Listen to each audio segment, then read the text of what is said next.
for your entertainment, Bob Monkhouse.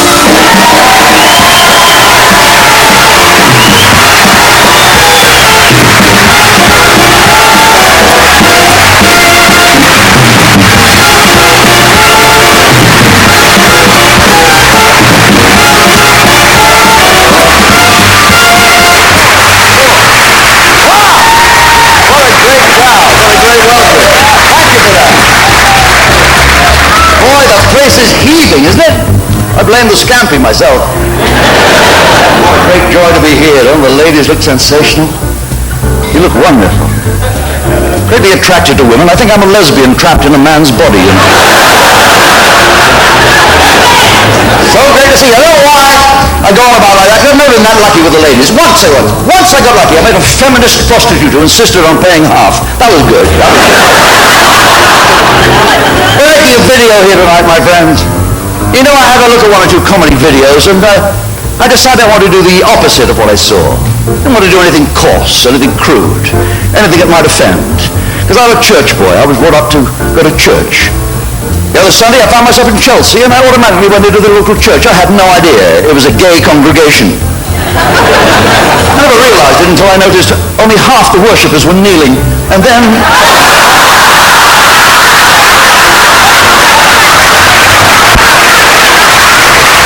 So we're keeping it clean tonight, aren't we, Laurie? We're keeping it wholesome, we're keeping it pure. That's the way we're going to work it. Ah, there is no mystery here, my friends, because we're making history here, my friends. The comedy's gonna come out white, because we're keeping it clean tonight. Now Jim Davidson is rude, it's true. Roy Chubby isn't brown, he's blue. But Bobby here is putting up a fight and keeping it clean tonight. There'll be no curse words, or even worse words. We will put our trust in wit. Now you sit there drinking, I know what you're thinking, I don't really give a toss about life. This will be a spotless show, though it's for the video. They might show it on a Virgin flight, so we're keeping it clean tonight. Hey, I'm kidding, you with this stuff, you think I'm handing you a line of guff? Well, the party's gonna stay for life. Sorry about that. The difference between our drummer and a chiropodist is a chiropodist bucks up the feet while he... Oh, sorry, I forgot. We're keeping it clean tonight. Now, you don't have to be blue to be funny, and I wouldn't lower myself for this money. So curb your vulgar appetite. Pull yourself together, Laurie. Please control yourself. I know you're tired, but for God's sake, he is tired. He shouldn't be here. He had a wet dream on St. Swithin's Day. He's exhausted. The man is exhausted. I'm sorry. I did it again. Clean tonight. There'll be no swearing. You can stop blaring, but I'm telling you the truth up front. Isn't it stunning that the tape is running, and don't you love a cunning stunt? Purity can still be great. You can show this thing to your Auntie Kate. Hey, I was wicked, but I saw the light. Yes, I saw the light go out on my friend's sperm bank in London. It was a disaster. The first week, only 3 volunteers phoned in. 2 of them missed the tube, and the other one came on the bus. Oh, lady. I apologize. After all, I forgot. We're keeping it clean. Yeah, you know what I mean. We're keeping it clean.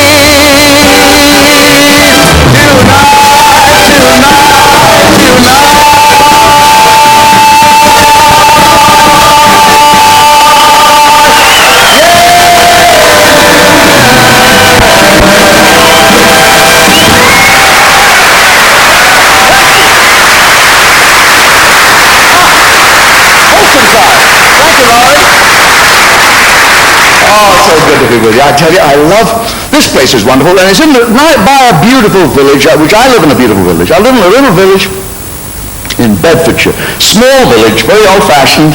We don't go in for anything newfangled like these porno videos, you know. Once a week, someone just volunteers to leave his curtains open. Very old-fashioned. When I moved into the area, I think we're the first new people in this village for 100 years, maybe centuries. Very, very closed community. the farmer from next door came round. He said, I'd like you to meet my wife and sister. And there was just the one woman standing there.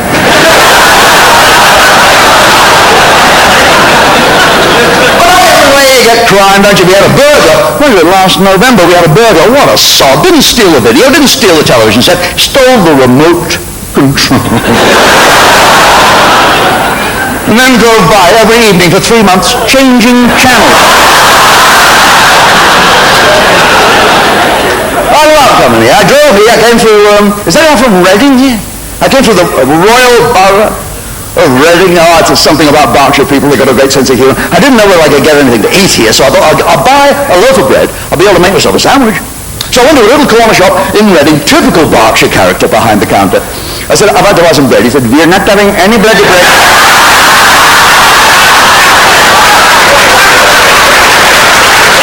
We're not being a bloody bakery here. We are being a bloody convenience store here. All we are having left is muffins. I said, what's the difference? He says, there's 2 F's in muffin, there's no F in bread.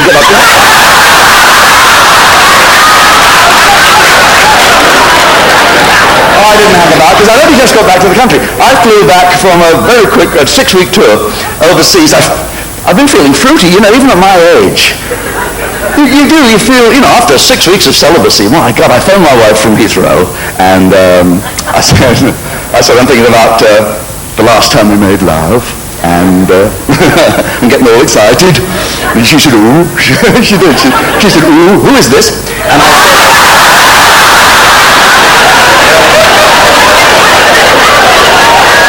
that's great, now welcome home. Because Laurie, where I've been about in the Middle East, because we still have a military presence in Saudi Arabia, keeping an eye on Saddam and all that, We've got about 1,200 military out there.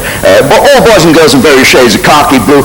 We did 2 shows for them, 600 in each audience. It's funny, you do a gag in the Middle East, the boys and girls from Britain, they laugh at the joke. But around the perimeter, the Saudi guards, they speak perfect English, but they don't laugh at the jokes. Because the Arabs have no jokes. Now, I'm not being racist here. It's a fact. Because the Arabs are culturally different from us. They do everything the other way around from you and me. You know that they read the other way around. And they write, obviously. The other way around. They do everything the other way around. In the Middle East, you commit adultery, you get stoned. Now, you and I do that the other way around.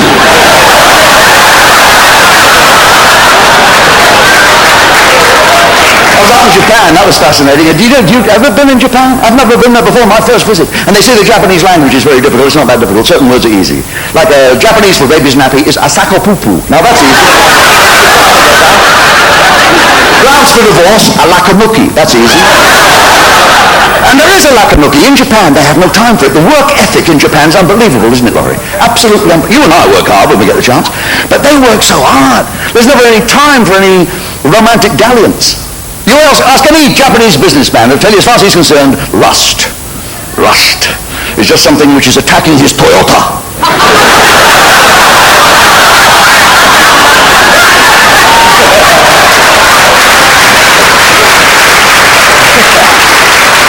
And you can't ask them how often they have elections, whereas in Red China, I was in Red China, I couldn't believe it. We were filming there, and I realized I was surrounded by 1,000 million people. That's how many they reckon there are. In Red China, 1,000 million. You can't even imagine that, can you? That's because they're, unlike the Japanese, they never stop. They're at it like knives. Oh, yes, there's really 3 things to do in Red China. You read a wall poster or pick some rice, or which would you do? Of course you do. So that in, there's 1,000 million of them, and they have no birth control. Well, not as you and I understand it. They don't have the pill. They can't afford it. It's a very primitive, very poor society. Can't even afford the coil, that little intrauterine device. I know you girls, you women are so brave. You have these gadgets inserted. My wife was fitted with a coil for about 18 months. I hated it. Used to pick up CB signals. Oh, no, that's awful. You're in the middle of making love, you breaker.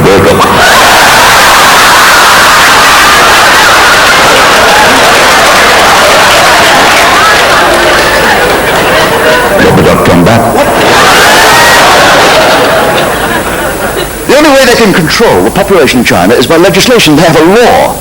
A Chinese father and husband is allowed to have 2 children, that's it. If he has more than 2 children, they stop him. I don't want to upset you or say anything that would be dismaying to you.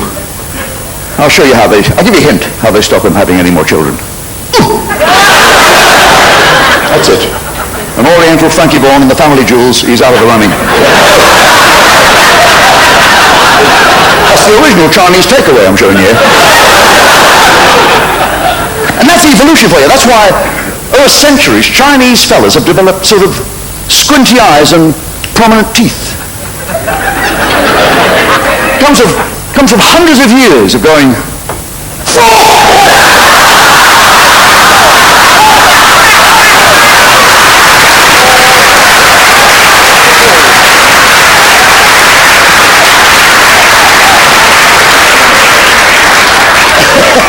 I'm not knocking the Chinese. I have greatest respect.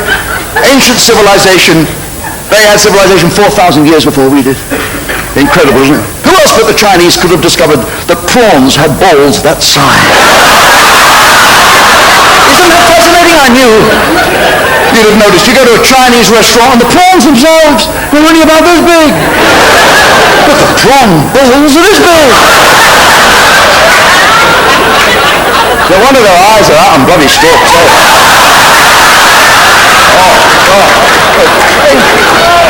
Oh, it doesn't bear thinking about. I like flying. I do. I like traveling. My wife doesn't like it. I like it. I object to some of the silly things they say on planes. Like they say, in the event of an emergency, put your head between your legs. My God, if I could do that, I'd never leave the house.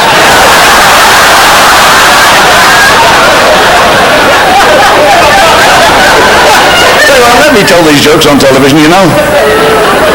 They can't stand the thought of all these little children watching, turning around to their parents and explaining these jokes.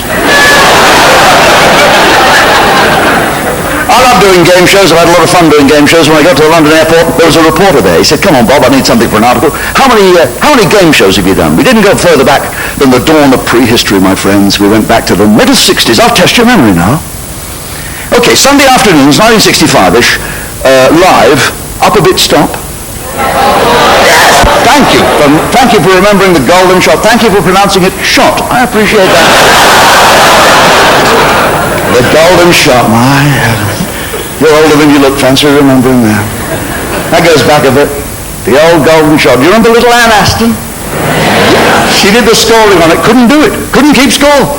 Couldn't do mental arithmetic. She was the scorer. Made no sense. Couldn't add up. Couldn't subtract. I had to take a sweater off to count to 2. She was useless. But she was lovely. She had the dressing room next to mine. There was a little crack in the wall. Oh, I let her look. What's it doing? Share the wealth, I say. Anyway, we did that for the best part of 10 years. Then I went on to do a show called Celebrity Squares. The original run started in the mid-70s. Celebrity Squares, what was it? What a load of nonsense. Just a giant game of noughts and crosses, or as the Irish call it, circles and signatures. Good luck, good luck. Sorry, that's racist. Oh, sorry. Sorry, I said we're keeping it clean tonight. That is definitely a racist joke. I don't do those jokes. You get a fifth-rate comedian might come out on the stage tonight, ladies and gentlemen, do jokes about the Irish being hard of thinking. If you have Irish antecedents, please relax. I won't be doing any jokes of that kind. I'm ashamed of what these people do. I'm ashamed to be a fellow comedian to these men who will come out and say crude things like, what do you do? How do you get a one-armed Irishman out of a tree? You wave to him. I wouldn't do that. I wouldn't demean myself doing a joke like that. Good heavens. I go hot at the thought. And they say wicked things. You know, what do you do if an Irishman throws a pin at you? You run like hell. He's got a grenade in his mouth. You'll never hear that from me. I promise you that. Make you that promise. We had a lot of fun on the old Celebrity Squares. I did that for about 4 years. Then I did a game called Family Fortunes. Mac Bygraves eventually took over from me, Les Dennis from him. But I did it for 4 years, Family Fortunes, and I love doing that game. Now, the game is great, Family Fortunes. If you've ever seen it, I'm sure you've enjoyed it. The problem with the game is this. You've got to find families with 5 intelligent people. Now, how many families do you know? There's no such thing. You don't get 5 intelligent members to a family. You're lucky if you get 1, and that's probably you. Did you feel my tongue against your buttock at that moment? Yes, my brown eyes match my nose. Now, probably the top you'll get is 4 intelligent members in one family. That's the most you're going to get. You get a smart mom, a clever dad, a daughter who's quite bright, a son who can vaguely remember his own address, and that's it. So they try and think, who the hell else can we take? What other member of the family can we take along to make up the 5? And for some reason, they always used to bring along, I always thought his name was Uncle Ernie. It always seemed to be Uncle Ernie. And they didn't want to bring him, but they had to. So they'd stick him down the end of the line, hoping I'd never get there. And of course I'd get there. And the other 4 would stiffen up with nerves. Hello, Uncle Ernie.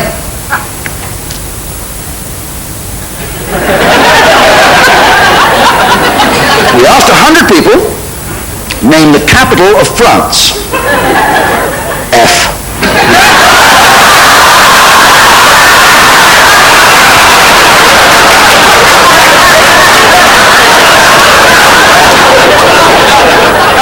Good answer. Let's see if it's up there.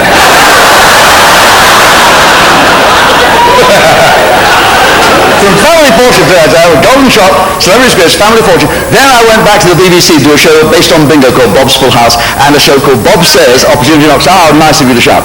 And you know, Opportunity Knocks was a lovely show to do. Do you know, I attended over 3 years of doing that show, presenting Opportunity Knocks. I attended over 7,000 auditions, and when you sit there from 8 o'clock in the morning till 7 at night, watching audition after audition, each one taking about 5 minutes, when somebody gets up with a little bit of talent, a scintilla of ability, your heart lifts, your spirits soar.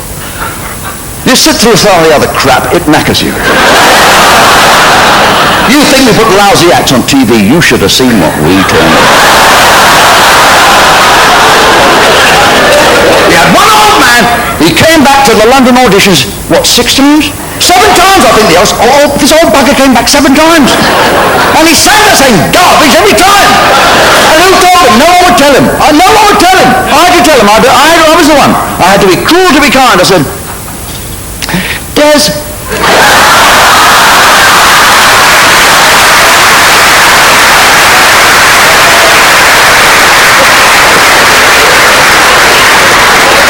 why that Des Lynam thinks he can sing, I do not. From there, after doing Bob's Full House for about 6 years, I went back to Central Television to do the $64,000 question and Bob's Your Uncle. Ladies and gentlemen, look at me with some respect. You're looking at a man who's got away with more unadulterated shit on British television than anyone else.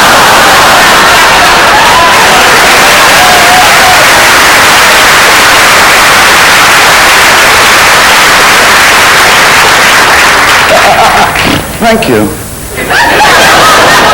A little laugh would have been enough for that. Now, I'm pulling your leg, of course. I've loved doing all those shows. And I know it's given a lot of pleasure to a lot of people. I'm glad of that. But sometimes I wonder how I got started. Maybe I've been giving away prizes for too long. I'm walking around. This part of the world, people are very bright. They spot you right away. I'm walking down the street. And they don't go, there's old Bob. Eat those jokes. No. They go, that's Monkhouse. That is bleeding Monkhouse. He's got prizes. I'll keep him talking, you look for his van. I wasn't wearing my wristwatch this morning. I asked a fellow the time, he got it right, he expected a bloody food mixer. It's a damn good job I had one on me, there could have been a run.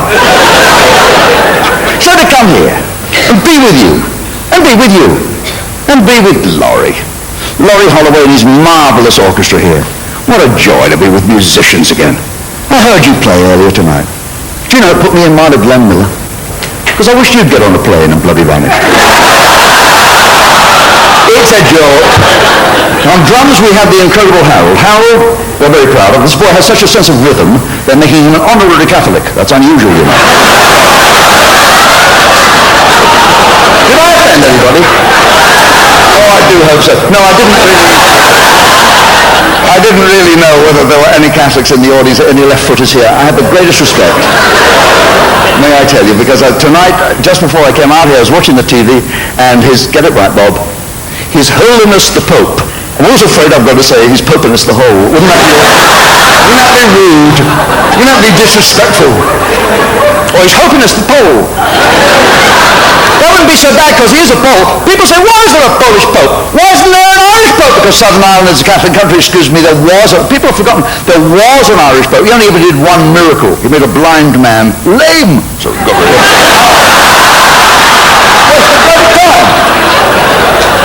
On your bike, Your Holiness. He was marvellous tonight. His Holiness, he was wearing a lovely white gown, gold, off the shoulder, turned me on, to tell you the truth. I've been very lonely, 6 weeks since I saw the wife. And, you know, he looked very attractive, and he came down the steps from the plane, like he does always, you know, when he's in a new country. He was in somewhere beginning with Z in Africa, and he'd never been there. And he came down, and he prostrated himself on the tarmac, and he kissed the tarmac. I'm sorry. I promised myself I wouldn't let this happen. It's just when he kisses the tarmac, I thought, how lonely can a man be? I mean, for Christ's sake. I've been lonely. I've been bloody desperate. I draw the line at tarmac, I tell you that. I mean, I suppose if it was warm and lumpy, it'd be better than nothing. And he spake verily. He spake the papal dogma. You know what he always says. If you're hoping for any kind of a change on the policy, forget it. Thou shalt not take the pill. This is what the Pope says. Thou shalt not take the pill. Yeah, I say, if you don't play the game, mate, don't make the rules. There you are, fair.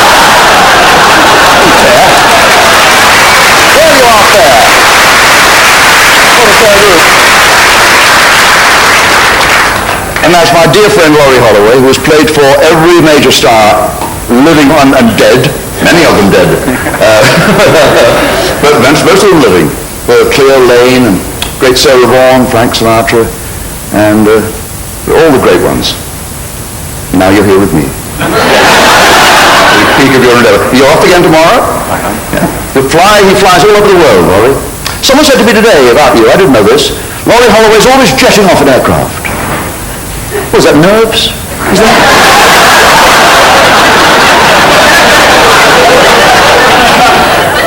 Do something about that. It's horrible, Laurie.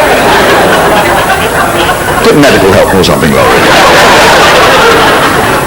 Carry a thermos, an empty thermos. And of course you told me that joke, and I've never forgotten it. Laurie told me a joke. He said, this joke never misses, Bob. Absolutely never misses. And of course he's right. Musicians are always right about these things. And it's a lovely story, because I don't say anything rude in this story. Nothing really rude. And we're keeping it clean tonight for the video. For example, I don't mention the male member by its Latin name. I say thingy in this story. I say thingy. Isn't that sweet? I mean, that melts your heart, doesn't it? How adorable. And I don't speak of sexual activity as anything more than hanky-panky. Hanky-panky. See, all clean for the children. It's a story about Mrs. Noah. This is a marvelous story. You'll love this story. Always goes very well. Mrs. Noah says to Noah, if we're going to have animals, one male, one female of every kind on this ark for a cruise of 40 days and 40 nights, what are we going to do about the non-stop hanky-panky? See? Subtle. You don't have to be coarse. And Noah said, I've got an idea. As each male creature comes on board the ark, it must hang its thingy on the wall. See? Don't need dirty language, do you? Hang its thingy on the wall. And at the end of the cruise, each male creature can get its thingy back. And that's what happened. And the male monkey said to the female monkey, I'm going to give you the night of your life tonight. And the female monkey said, how can you be so sure? And the...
he said.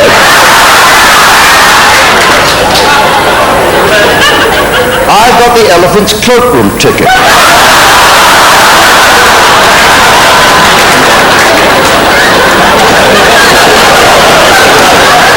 You know, that joke usually goes much better than that.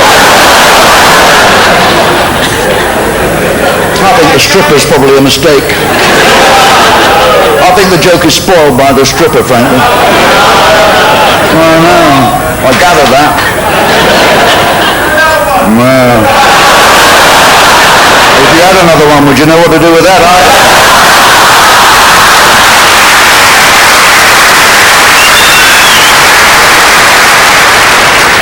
I don't think the interruption helped the joke. Well, what could I do? When you're married to a woman who just hates you all being the center of attention, she will interrupt at the most irritating times. She's 62, you know. That's a rubber body stocking you just saw. She moves well. That's the caffeine. She's had 14 cups of coffee before she came on. The whole head's false. The tits were flown in from Germany this morning.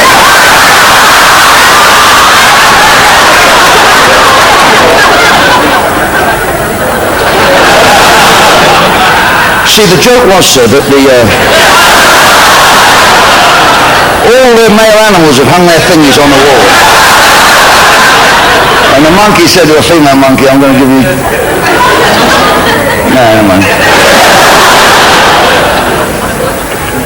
After all, ladies and gentlemen, life is tough enough. We all have to get up every day. We have to read the news, look at the newspapers. I've taken a speed reading course, by the way. I'm out of the lavatory in half the time now. When I take the paper, sometimes when I can't get a newspaper, I get this.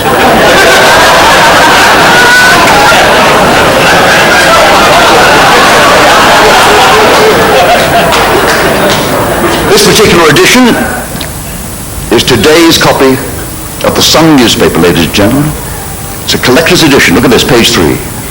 The usual topless model, my wife's elder sister.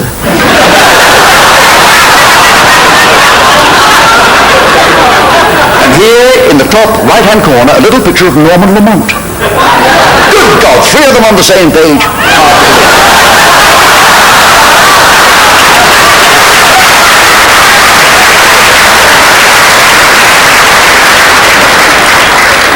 The news item is on page 5 today. Lovely headline, I wish I could show it to you. 400 Yorkshire miners mount boycott. He will never play cricket again. That's him finished.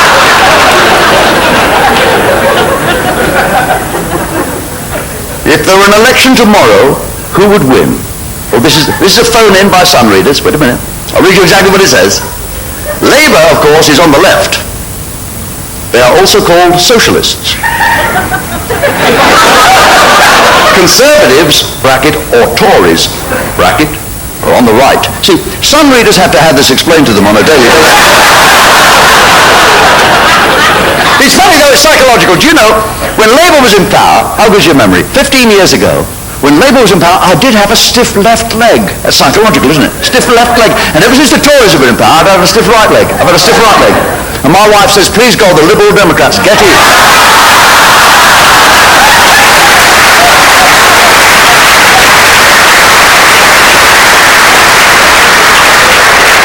Before Paddy Ashton gets too old now. He's in here, Paddy Pantsdown, they call him as usual. God, aren't they tired of that joke? Paddy Ashton says, we are the third party. Christ, the other two must be fire and theft.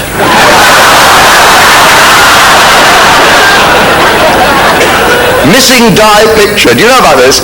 You know Princess Di was photographed topless in Spain on top of a hotel somewhere. And she was supposed to be topless. And there were 24 pictures on the roll, apparently. And this guy in Spain who runs Hello magazine bought them, but he only got 23, so there's a missing one. It's worth $1 million on its own. How could any of those pictures, excuse me, be worth £1 million? That's ridiculous. Pictures taken of Princess Di, a lovely woman, admittedly, topless, big deal. And they're taken, what, from 1,000 feet away through a telephoto lens by a cameraman who couldn't possibly have been holding the camera steady with one hand.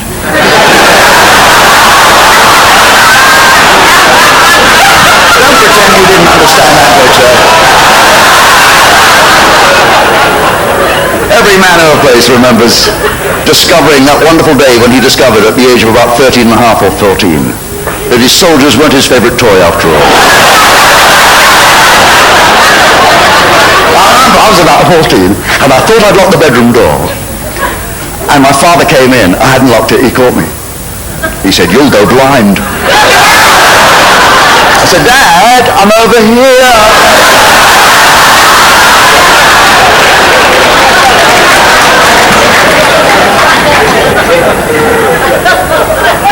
What have we got on page? Oh, female priests. There's more rows about female priests being ordained. I go on about that. There's another group of 30 priests, 30 clergymen, I should say, actually, just as 30 clergy who are objecting to the ordaining of female priests. They say that wearing a floor-length black dress and falling in love with choir boys is men's work, ladies and gentlemen. Kentastrophe. Can you see this? Typical headline in the Sun. Kentastrophe. This is about the county of Kent. Now, I know the Garden of Eden is supposed to have been ruined, it says, by the traffic to the Channel Tunnel. I am from Kent. I was born in Kent. Maybe you knew that. Maybe you sensed that, because people actually seem to sense that I come from Kent. I hear them mutter the word as I pass them in small groups.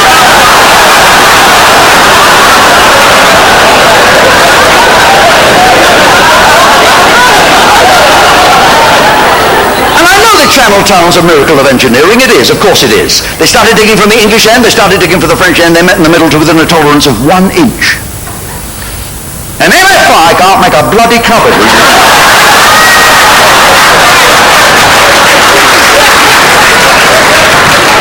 Don't get me started on that, my God. Channel Tunnel. Can I ask you something?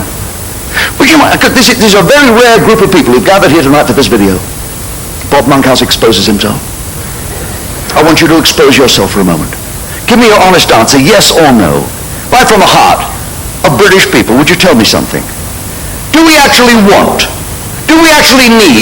a Channel Tunnel? Did you hear that? Not a single yes. I didn't hear a single yes. Did I hear a yes? You're saying yes? Are you saying yes? You French bastard.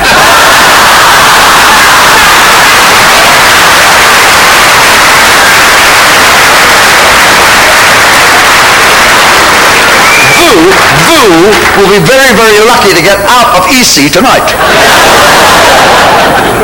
I'm sorry if there's anybody actually French here tonight, but I don't like you. Well, I'm fed up. The Channel Tunnel's obviously for them. It's not for us, it's for the bloody French. It obviously is. In case the Germans declare war again, they can be in London with their hands up that much.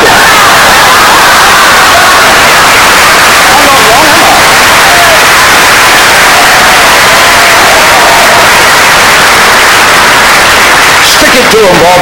Tell it like it is. Oh, damn the French. Always so bloody angry. What's the matter with the French? You know, their fishermen are angry and their farmers are angry. Why weren't they as angry in 1940 when they might have done pretty good? I'm not prejudiced. I'm not.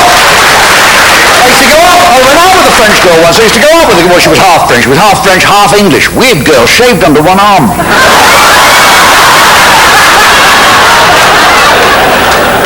I know what you'll say, that the French were our staunch allies in the Gulf War, in Desert Storm. And they were, weren't they? Shoulder to shoulder with us, weren't they, the French? What did they send, a canoe? Was it a canoe? Crack team of French farmers that set fire to the Iraqi sheep.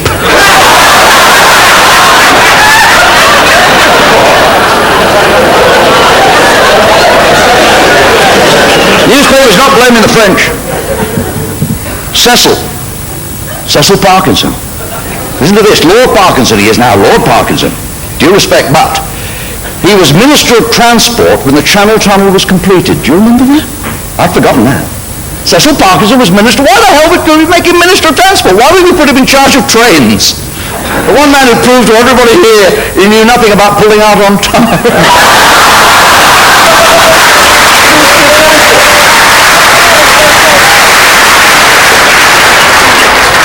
Article on Jacko. What do you think about Jacko? Michael Jackson. Whatever you think about him, you got to admit he got bloody marvelous lawyers. Last night they had him adopted by Woody Allen, you know.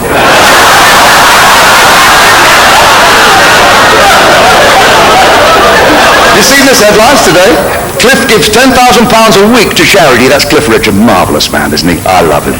The born-again virgin, he's marvellous. The man they said couldn't be done. He's so generous. Peter Pan, isn't he?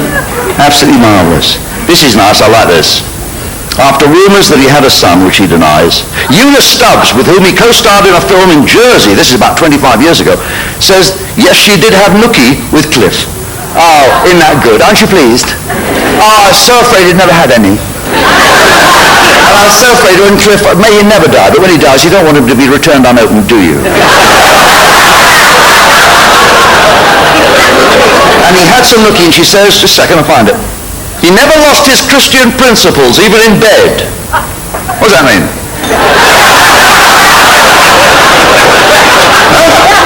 What does that mean? What did he do? Give the Sermon on the Mount?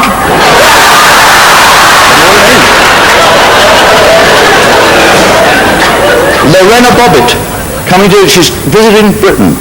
Snip Snip Girl comes to Britain. Snip Snip Girl. This is the lady whose husband made unnatural demands upon her. So while he was dozing off, she took the scissors and... Remember this? I don't think that was so bad, but she chucked it out the window. I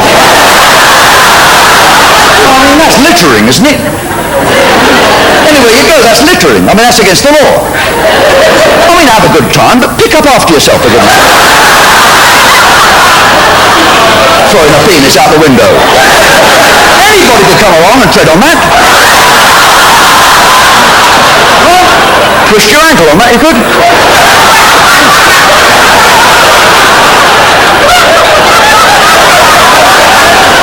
Well, what would you say when people said, how did you come to twist your ankle?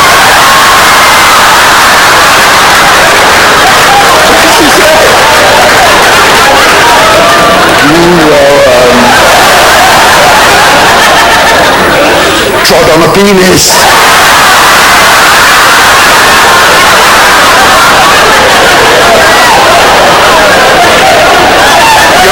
I wish.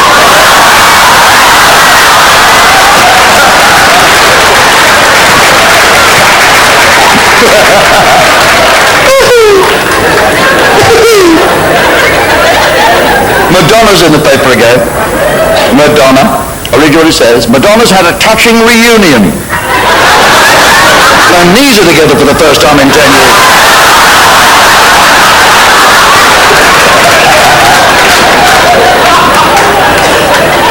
Oh, this is about Prince Edward, the baby potato. He is all man, macho Edward. Just a second. This is his girlfriend, the lady friend, I beg your pardon, the lady friend. And she says, oh, well, let me find the piece. Oh, here it is.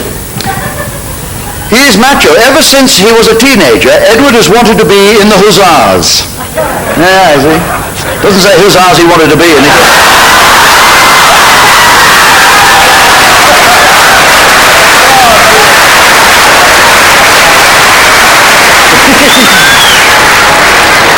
I tell you, it's so good to be here with you tonight.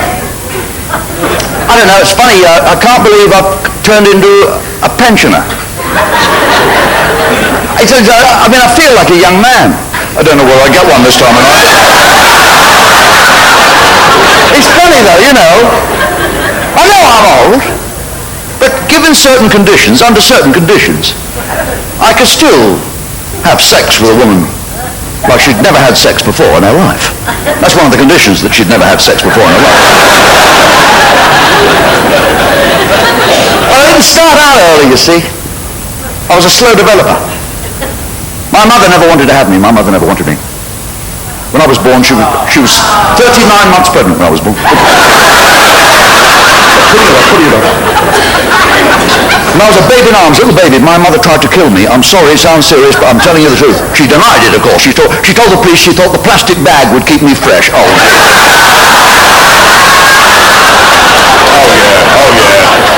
I'm sure. I grew up, I didn't feel wanted. My father couldn't do much. My father... I don't want to talk about my father, if you don't mind. I'd rather not discuss it, if you don't mind. Well, it's private. Excuse me. No, it's a private matter.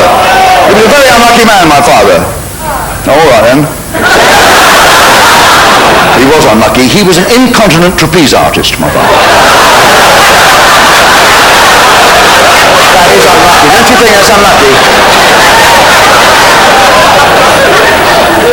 His audiences weren't all that lucky when you think about it. So I grew up knowing nothing about you wonderful women.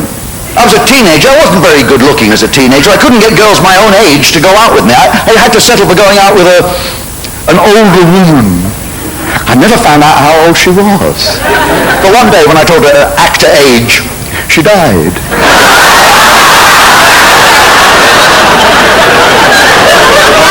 I knew nothing about women in those days. I went into the RAF. I was called up in the RAF. I met my first wife, and I was a virgin. I swear to God, I knew nothing. I'd never been touched. She, on the other hand, had been around. I didn't know that. She told me I was 1 in a million. I found out later she was telling the bloody truth.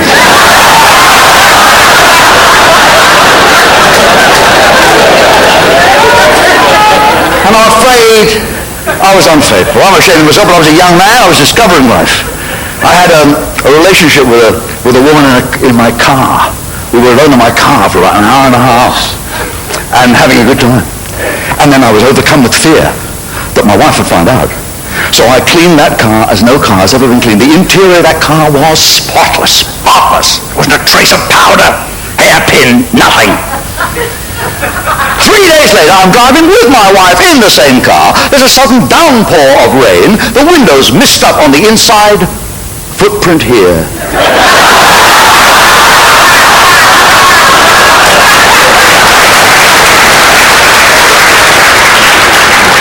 You see, I find it's very strange because young people can't understand it when old people have sex.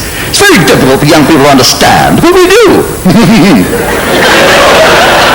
We do, but it's hard to imagine. I mean, you can't imagine your parents ever doing it, can you? But they must have done, or you wouldn't be here, would you? You can't imagine. Well, maybe him, but not with her.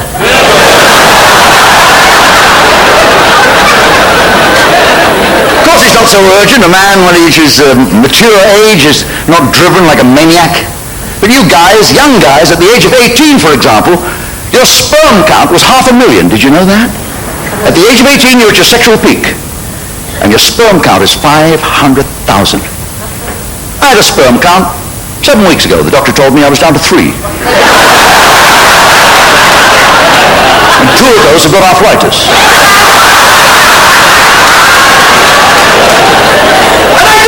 I try to stay lively. A man must. You know, sex is not a spectator sport. It's a contact sport. You've got to stay lively. If I have any message for men here, it's don't worry about age. My God, it doesn't matter. You can still, if you try. I like to stay modern. I like to have a mirror in the bedroom. When I make love to my wife, I have a mirror in the bedroom. Oh, yeah.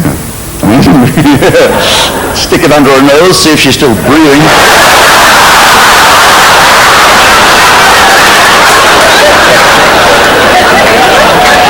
Because my wife's not as keen on it as I am, I'm being very honest with you. She's about 10 years younger than me. She feels old age creeping up on her whenever I can manage it. She's not as keen. But I stay very, very lively. You've got to keep the stamina going. Do you know, I made love to my wife. Forgive me being so personal with you, but I'm telling you the truth now. I made love to my wife. It was a Saturday night. March the 28th, I think. It's in the diary. I mean, considering the age I am, listen to this. I made love to my wife for an hour and 3 minutes. I'm not kidding you. I'm not talking about wimpy hand-holding. I'm talking about passionate, ardent lovemaking. That's what I'm talking about. I'm talking about the real thing. For 63 minutes. It's absolutely incredible. It's not a joke. I just had to tell somebody.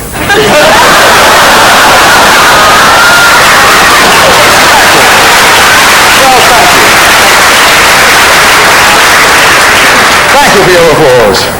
For those of you who didn't applaud, all right, it was the night we put the clocks forward, but...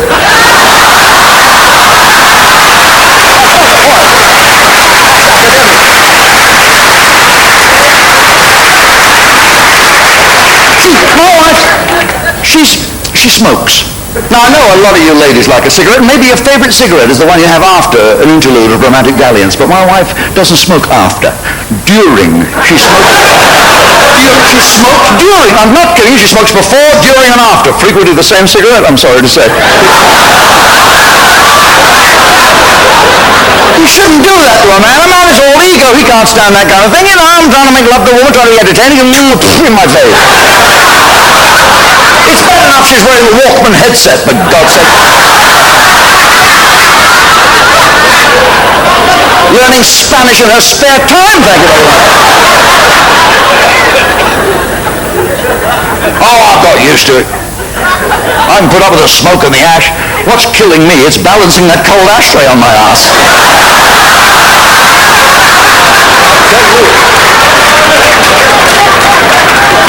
When she misses with that hot ash, she does that deliberately, you know that. Got blue tack marks all over the back business line. I do my best, try to be Casanova. I'll be making love tonight when I get home. First time in 6 weeks I've been home. You know what she'll be doing apart from smoking? Watching television. It's true, she watches television. I'm making love to the woman, she's watching television. Over my shoulder, she's not peeping. She's looking at me. Watching television. And changing channels. That's what annoys me. She changes channels. Yeah, changes bloody channels. And as you know, we no longer have a remote control.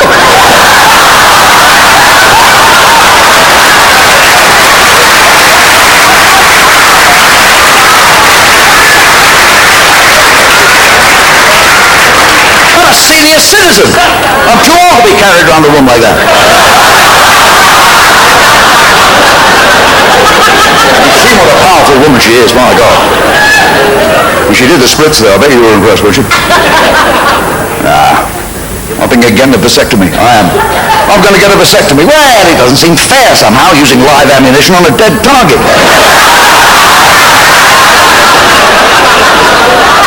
I do my best, ladies, I swear to God. I do my utmost. Before I went away 6 weeks ago, I tried to keep my wife happy. I really did, because I don't want anyone stealing her. She's very precious to me. And I took her to an Ann Summers. Do you know these shops? You ever heard of these shops? If you know about them, you know about them. If you don't know about them, let me explain. They're sex shops. They don't sell sex. They're completely black shop fronts. You can't see anything in the window. They can't put anything in the window because they sell martial aids. This is for people who are... Don't laugh, don't mock if you don't understand. These are wonderful things. Lonely men can go in there. They can buy things that comfort them. You know, crime would take place if it wasn't there. Little comforting things you can buy in these shops like Lovable Lulu. Do you know about Lovable Lulu? This is a flat-pack vinyl woman, a polyvinyl woman, flat-pack polyvinyl woman. And it says on the box, and they should get them, under the Trade Descriptions Act, they should have them. Because it says on the box, just like a real woman. How many real women do you know sleep like this?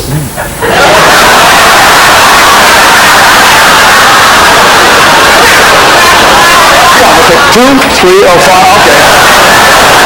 Okay, 11, okay. That's not the point I'm making.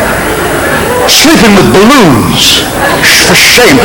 Like, the man takes this thing back to, I don't know, some privacy, some hidey hole, some hotel room probably, and he inflates it, apparently, I understand.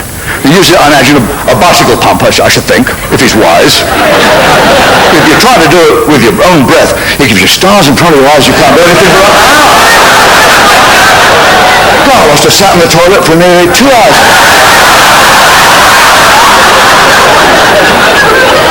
And you can't get passionate with it. I bit mine on the neck, it farted and flew out the window.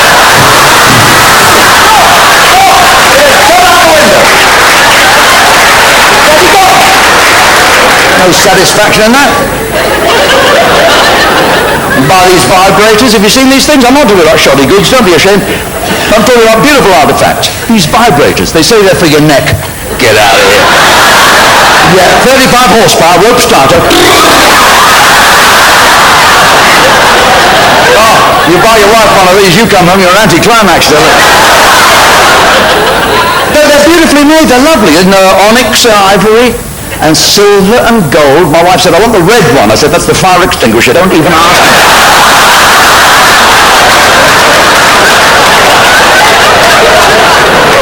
They got books there. I bought her books. She doesn't know anything about these things. I bought her Sex Without Guilt and Sex Without Fear. I was looking for a book for myself, Sex Without Partners, that's what I'm looking for. No, it's a handbook, I couldn't find it.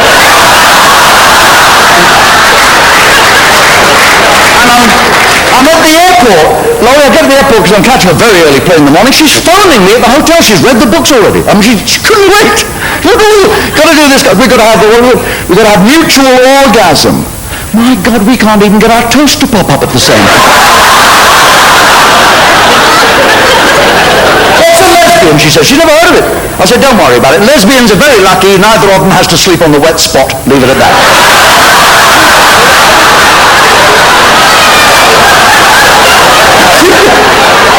You can learn things from these books.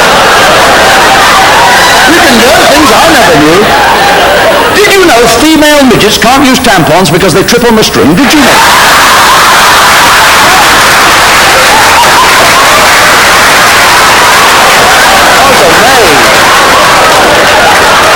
Things you never think of, aren't they?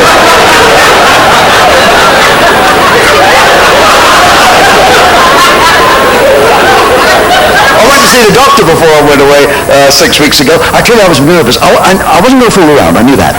No, I wasn't. Because these days you fool around, you can catch infections that kill you. You know this. I'm so nervous about this virus. I'll tell you how nervous I am. I'm wearing a condom now. I'm really scared. I went to see this doctor. I went privately. I'll give you the information for nothing. I don't like to see this man. I don't go willingly to see my doctor. He's weird. Wants me to grab him and cough. There's something wrong.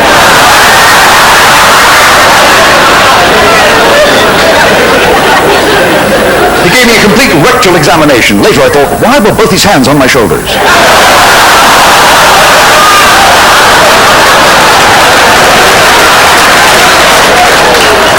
Still can't figure that out. The reason I went to him was this.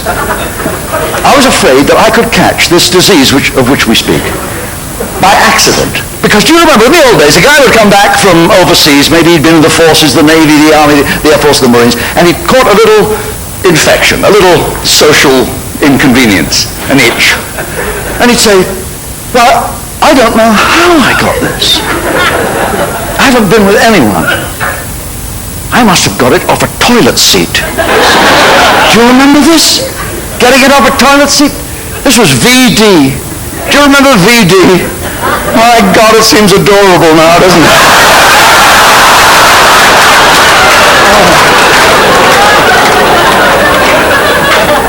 So I said to him, is it possible an innocent man such as myself could catch this terrible disease from a toilet seat? And do you know what he said? Do you know what he said? Yes. Yes! He said, if you sit down before the other fellows got up.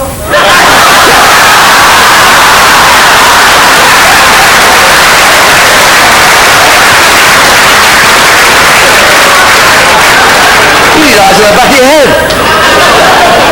See, because if the other fellow was still sitting there, and you came along,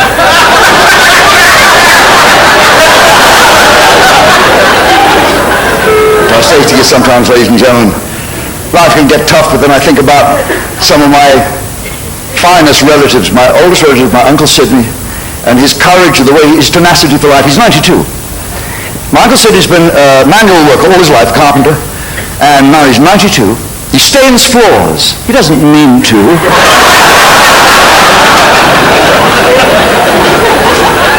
But my Auntie Rose said, whenever you're in the area, pop in and see your Uncle Sidney, because he could go at any time. And he does, you see.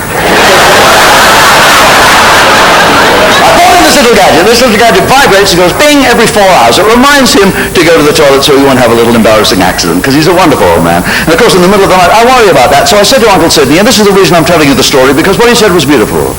I said, Uncle Sidney, is it all right for you when you have to get up in the middle of the night to go to the toilet? And he said, God comes with me in the night. Isn't it beautiful when old people have faith like that? And I said, I'm sure God does come with you in the night, Uncle Sidney. And he said, I know he does because he switches the light on for me. And I thought, He says, I have a Jimmy Riddle. God switches the light off. I go back to bed. I got my Auntie Rose on one side. I said, is Uncle all right? He thinks when he gets up in the middle of the night to have a pee, God switches the light on and off for him. She said, oh, Christ, he's doing it in the fridge again.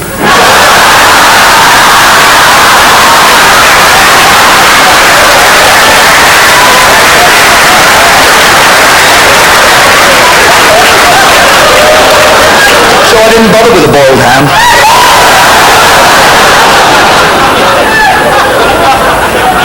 You look so good from up there on the stage. I thought you wouldn't mind if I came down and had a slightly closer look.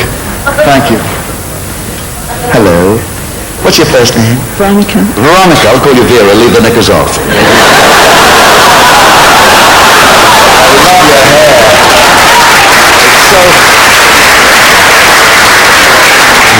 So bouncy, it's so beautiful. May I touch it? It's okay? God, that brings back memories. Do you know?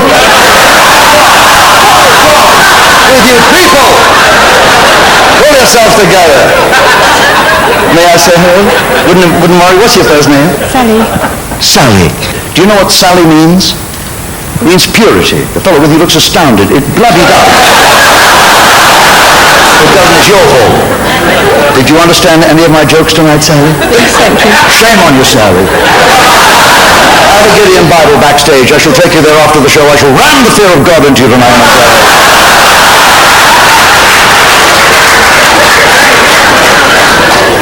Chance would be a fine thing, he says. Of course, the monkey thought of the elephant thing. Finally, you begin to sink in. How do you, sir? Lagged your face for the winter and forgot to take it off. Come on up here. You sure you don't mind? Because there's no paper in the toilet backstage. I'm only kidding, sir. Hello. You look very beautiful. What's your first name? Maureen. Morton. Marlene. I got it. Marlene. Maureen. Mardine.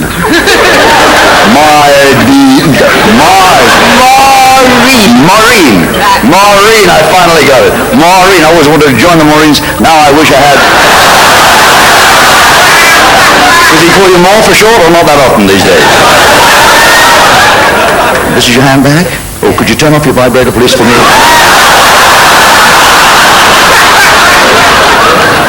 May I say hello? What's your first name? Catherine. Catherine, do you know the meaning of the name? No. God's child. Literally, God's child. Did you understand any of these naughty jokes? Some of them. Shame on you, child. Get me to a nunnery. Better still, come to an old monkhouse.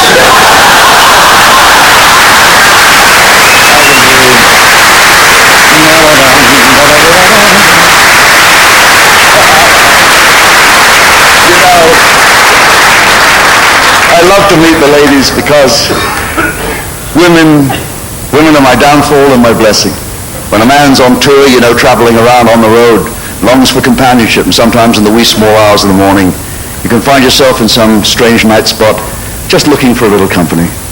I was once in Dublin, and I met a Molly Malone. There's a traditional name for you. God, he plays well for a man who's stone deaf. He thinks I'm singing right now. Do you?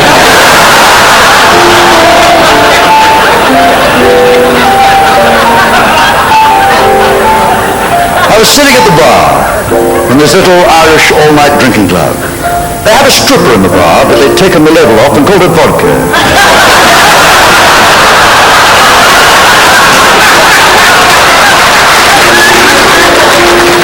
I was on my fifth.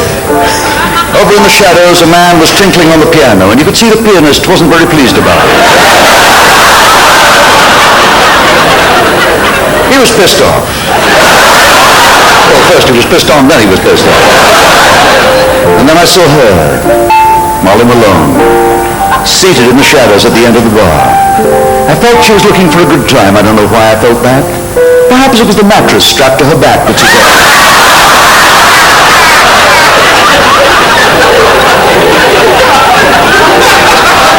I moved towards her gently. That doesn't really describe it. You have to be there. I glided. I used my charm like a sledgehammer. I showed no mercy. I said, "Good evening. Do you like cocktails?" She said, "Yes, tell us one." So I told her.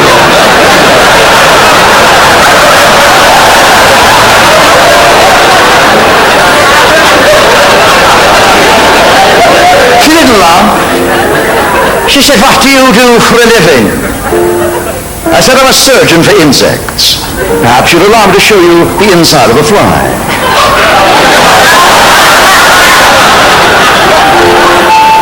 She said, "You're joking, surely. What do you do really for a living?" I said, "I'm a stunt driver." "Oh," she said, "I bet you're hard on tires." I said, "I bet you it doesn't."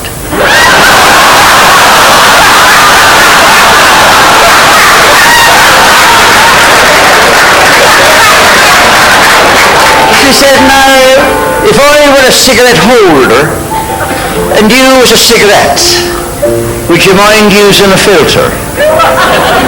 I said, would you mind if I wasn't king size?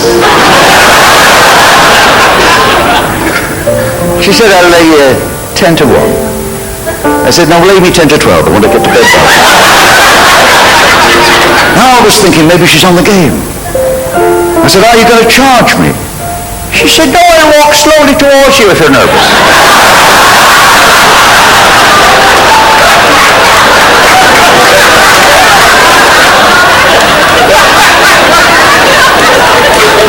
And at that moment, two coincidences occurred.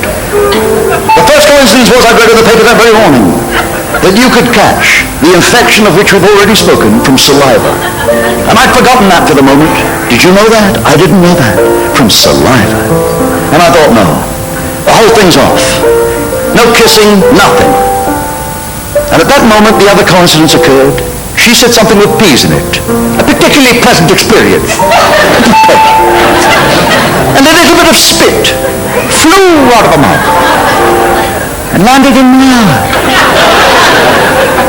I thought, what have I got to lose? So I went with her. Oh, I'm not a fool. I took precautions. I wore goggles. And that's how Molly Malone brought me alive. Alive, oh, alive, alive, oh. She brought my cockles and mussels alive,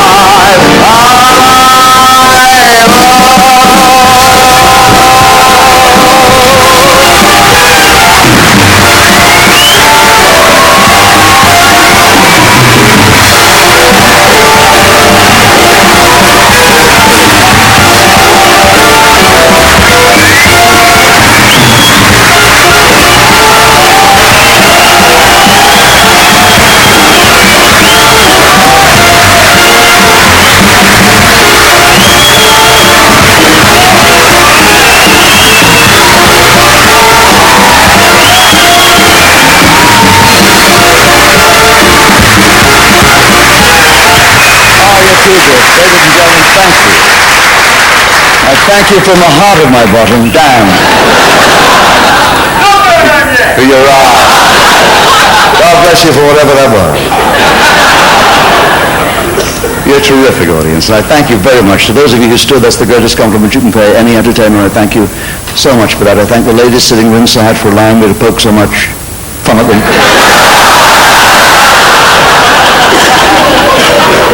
Thank you, male companions, for not giving me a knuckle sandwich on the way around. You girls have a great sense of humor. You wouldn't be with these men.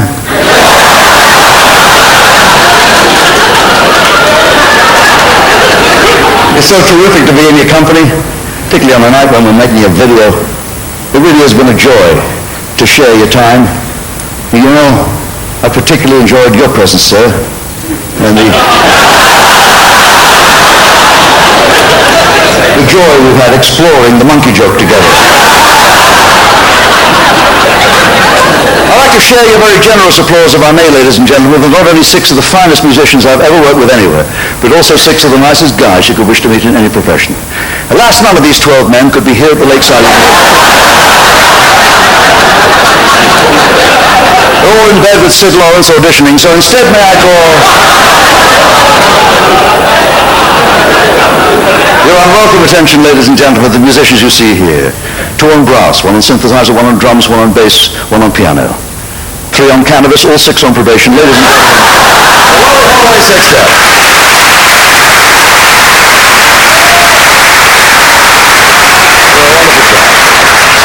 It's marvelous, you know, how the world changes.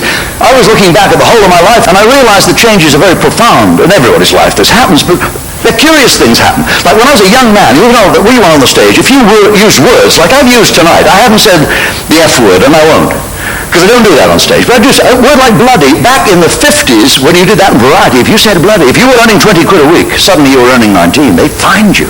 They find you. Now today, I can't get over the fact that I'm allowed to a little freedom, say all kinds of things, and you like it. It's marvelous. It's honest. You can say things like condom. I never knew what that word meant until about 5 years ago. Did you know what it was? I never knew what it was. A packet of 3. I called it a packet of 3. You always called it a packet of 3. It's a packet of 3. That's something for the weekend. That's the other phrase. That's something for the weekend. That's a packet of 3. Why a packet of 3? Who invented the packet of 3? Why not? Have you ever known at one single occasion, gentlemen, when you've actually needed 3? I've sometimes thought I might need 2, but not right after I'd used the first one.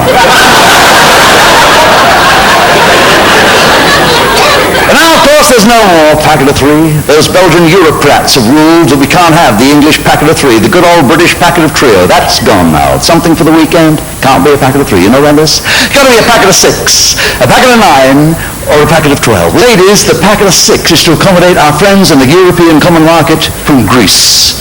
You know those Greek fellas, they use 1 packet a week. They say it goes Monday, Tuesday, Wednesday, Thursday, Friday, Saturday, never on the Sunday. The packet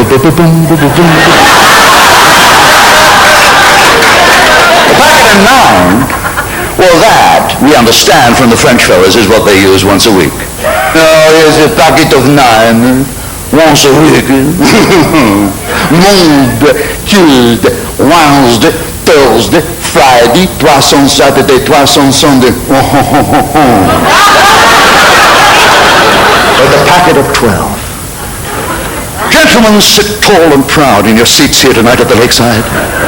The packet of 12 was created for the British mail, yes. For you and me, yes, sir. For the British mail, the packet of 12. January.